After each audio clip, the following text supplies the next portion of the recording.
What's good, y'all? Back again on the video.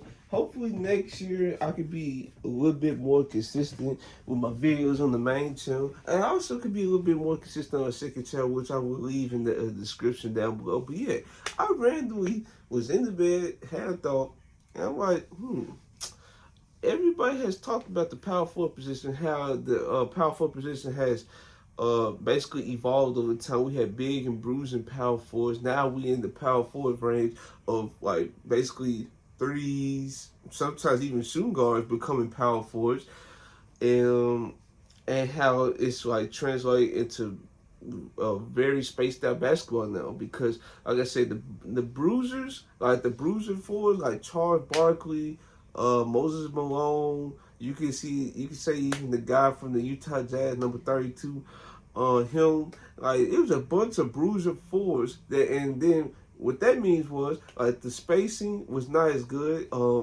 Shoot, the forwards I named, most of the offense was running through them. So yeah, in Charles Barkley case, he was a 6'6" power forward and played primarily in the post, and he was one of the main reasons. Not one, he's the main reason why we have back to the basket rule because he was just back he down until the whole shot clock is almost done, and then he'll make his move to try to score. So yeah, it's it's very great that we have the evolution in the powerful position. But now, since we got that out the way, I want to talk about how important the powerful position is and to win a championship because as we've seen, it's a very common trend. If your four man does not give effort, if your four man doesn't do the little things, or your four man is not the superstar of your team, it's not going to work out. So as we've seen from the last few champions, we've seen from the Celtics, we've seen from the Nuggets, we've seen from the Bucks, we've seen from the Warriors, we've seen from the Lakers, like the Raptors. Like the four man has to be the most important, one of the most important people on your team. So back in 2019, the starting lineup consisted of Kyle Lowry, Dan Green, Kawhi, Pascal Siakam, Marc Gasol. Sometimes they did Ibaka, but as the season went along, they went Siakam because they feel like Siakam it brings more versatility, which it did. And then it also brought them more speed on the perimeter, which also helped their defense and their offense. So yeah, that was a great move by them by going with the young player Pascal Siakam and trusting him to try to develop, which he did develop. He was a great second, third option, depending on how you feel about Kyle Lowry. Um, that's why they ended up winning the championship. And then on the back of Kawhi Leonard, Kawhi Leonard, like his performances, you saw it start to tail off in the finals. But that's when you had guys like Fred VanVleet, you had Pascal Siakam, Kyle Lowry, he did some things. Marc Gasol, he did some things.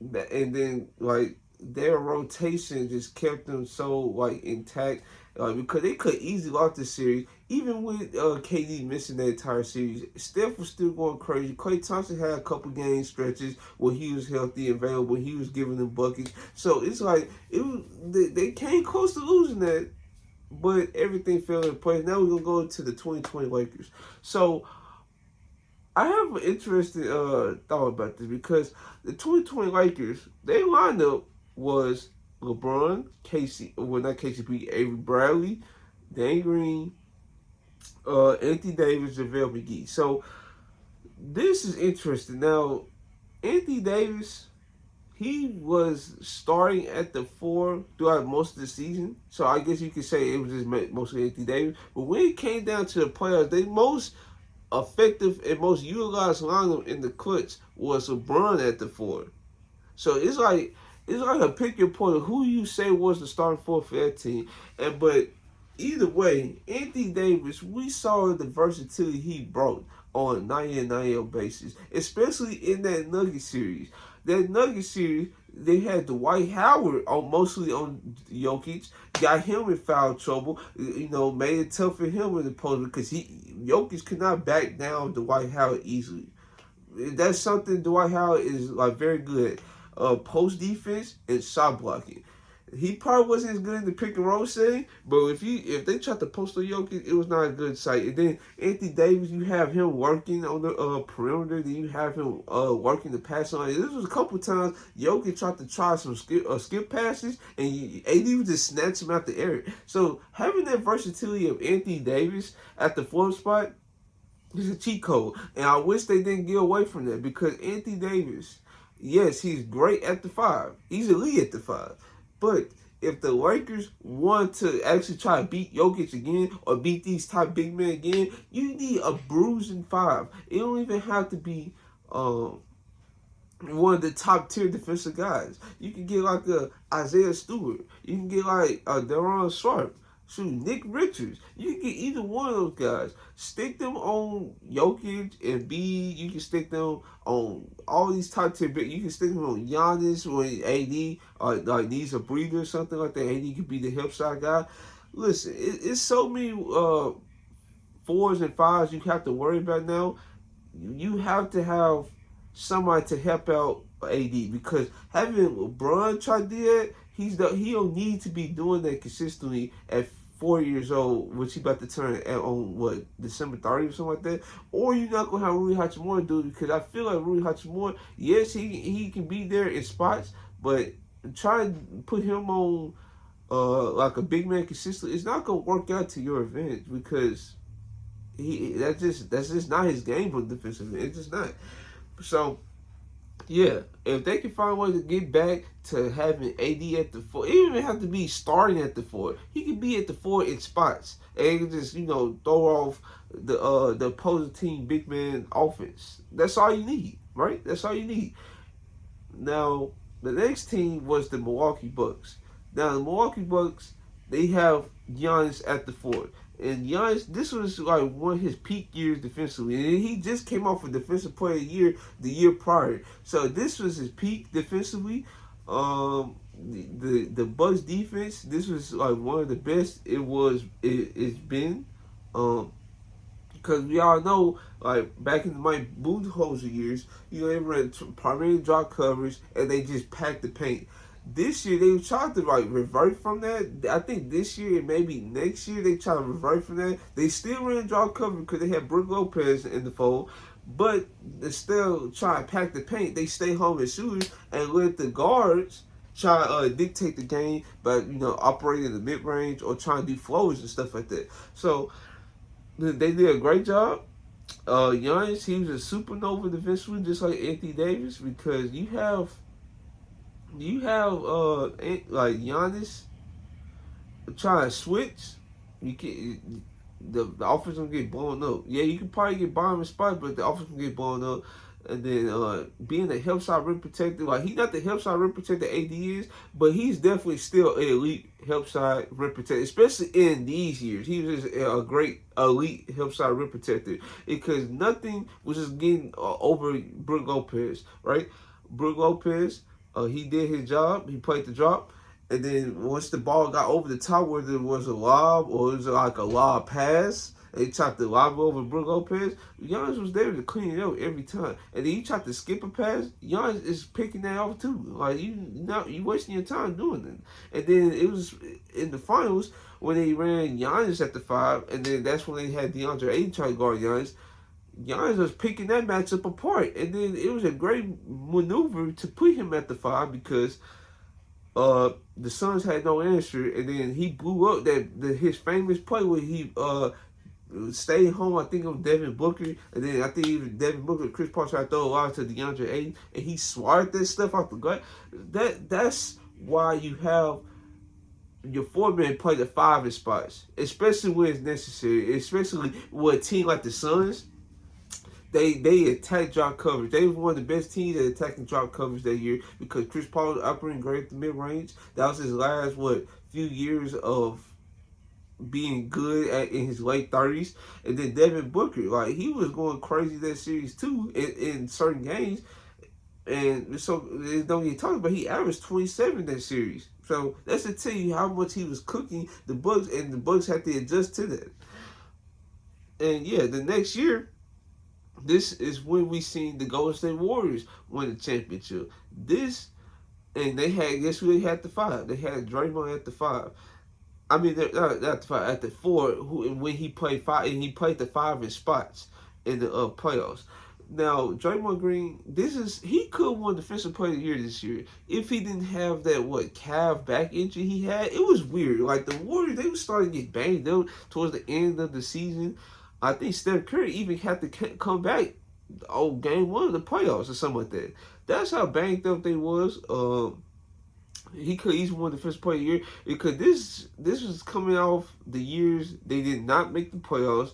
In 2021 they came close to making the play-in, but they lost to the Lakers and they lost to the Grizzlies. So Draymond Green, he came back with the vengeance. They're trying to steer the ship back into the Warriors trying to play defense, and guess what? They one of the best defensive teams in the league this season. Andrew Wiggins, he set the defensively. Gary Payton, the second, who they brought off their G League squad onto the main squad, he showed up defensively. I feel like this was the year. And then Kevon Looney, this is his best year as well, especially as a pro. He was a great rebounder, a great rebound for the team.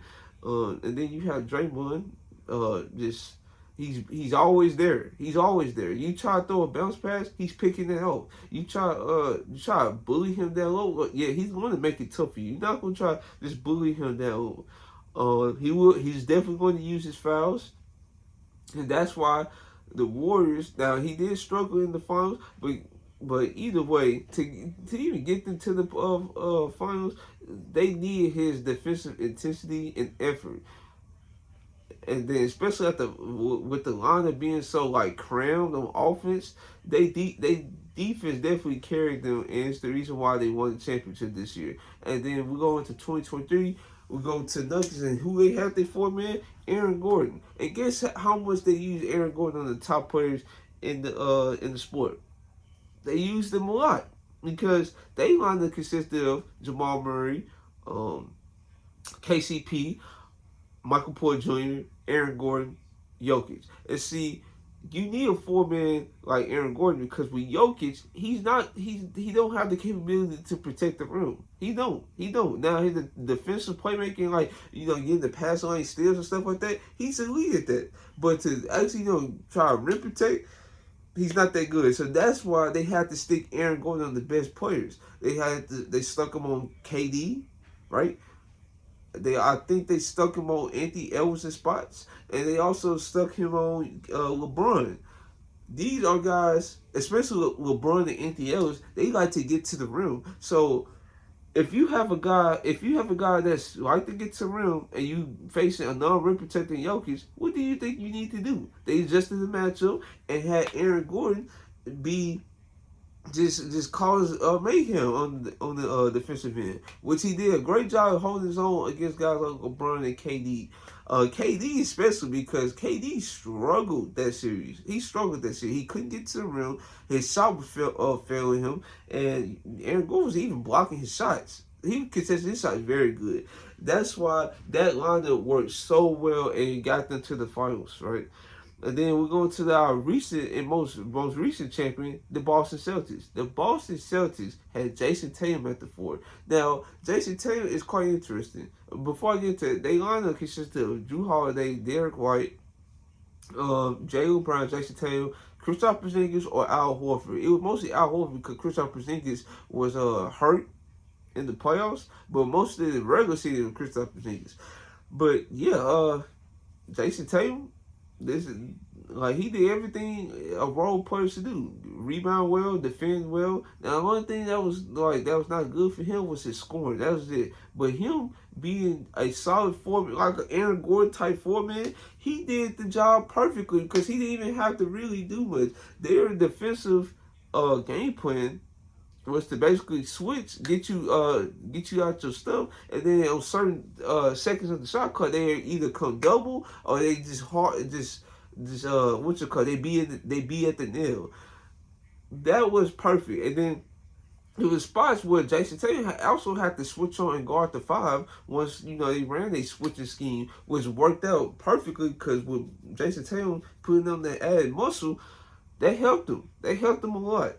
And yeah, those are the 4-man of our most recent champions, and I described their role to a T on why they was able to win the championship. The four-man, you need a great four-man, whether they either a star player or they're a great role player. They can just do the little things. You need a great four-man to win the big one. For example, I gave you an example, the Los Angeles Lakers. They need to figure it out. Like, is LeBron gonna be the full-time four, or he's gonna be the three, and they need to get another four? Because what they got going on with Rui Hachimura and LeBron, I don't think it's gonna be sustainable to try to win a championship this year. I'm gonna be honest. You can say the same goes for the Suns in certain aspects, because KD, yes, he's a great foreman. Like, he's a great help side rim protector, but like, can he do it full time? Like, I don't think. I think he can probably do it full time, but would that be best for the Suns for him to do it full time? Yeah, like I don't think so, because I feel like they need like an Aaron Gordon type in Phoenix. Like, Ryan Dunn, he not ready. Josh Okogie, I think he's not that good, but he could definitely be a good role piece. And let me see, what's another team? Like the Dallas Mavericks, for example, they went to the finals off the back of PJ Washington stepping up. Like, I'm trying to tell you, the four-man is the most, I want to say, underappreciated position in the NBA right now. Everybody know the five, they had their down years, but they back on top. At one point, the point guard position was kind of iffy, but the point guard play is alive and well. We all know the wings always ran the league, so yeah, there's that. So yeah, that's really all I got to talk about the power forward position and how it has evolved. In past videos, I can link one of those in the description, and how we are in the state of the NBA right now, that it's the most important position in the NBA, because now we have five men. If you don't try to double, or you don't try to make the game hard for them when they try to pass it out and stuff like that, or you can't rebound, you don't do the little things well, you're not going to win big in this league. So that's really all I got to say for today's video. Hopefully you guys like, comment, subscribe, and this your boy.